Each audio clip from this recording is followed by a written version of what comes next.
Notre objectif premier, c'était de tout faire pour que les citoyens sénégalais arrivent à faire le bon choix lors des échéances électorales en février dernier. Alors, on s'est dit qu'il ne faut pas attendre les autres pour qu'ils débarquent chez nous et puis nous amener des projets.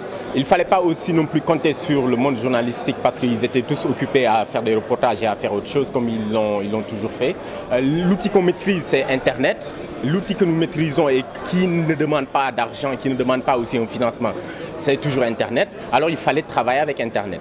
Donc sur Internet, il fallait réfléchir sur un concept qui allait en même temps aussi servir d'interface pour jouer le rôle de sentinelle de la démocratie et en même temps aussi d'interface pour permettre aux citoyens d'accéder à l'information premièrement, de connaître les candidats, de connaître ceux qui se sont proposés à assurer en quelque sorte la présidence de la République.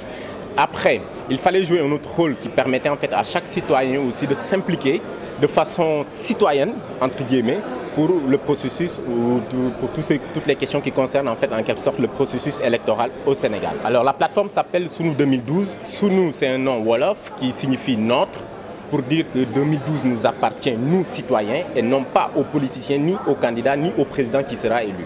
Parce que tout simplement, c'est une année décisive, c'est une année dans laquelle il fallait choisir un président et il fallait rompre avec ce cliché qu'on avait tout le temps pour dire que le président, il est là, après il travaille pour son propre compte ou bien pour sa famille. Il fallait que le citoyen se positionne en quelque sorte au centre du processus démocratique pour participer à un essor de développement ou de démocratie participative ou démocratie citoyenne. Donc la plateforme, elle est en ligne et puis elle est accompagnée par un hashtag sur Twitter qui s'appelle Sunu 2012 qu'on a créé et qui est devenu le hashtag par défaut de toutes les informations qui concernent le Sénégal dans le cadre de la politique.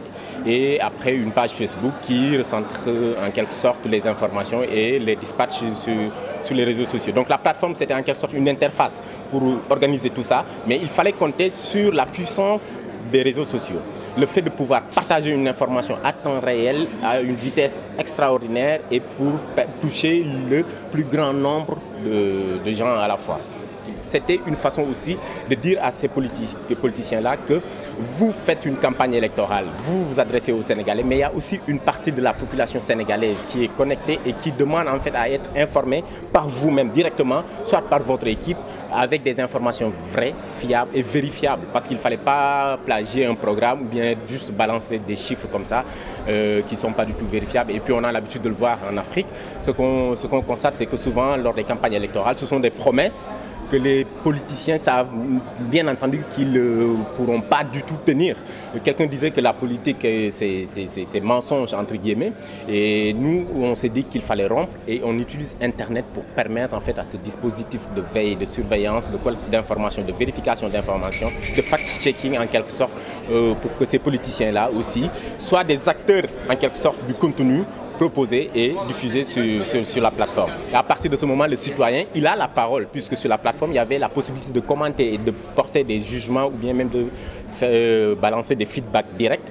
Et cela profite en quelque sorte au candidat. Parce qu'à partir de ce moment, il n'est plus entouré par son équipe qui lui dit que des choses qu'il a envie d'entendre. Là, il recueille directement les avis clair et précis des citoyens qui sont concernés par ce processus ou bien par le programme du candidat.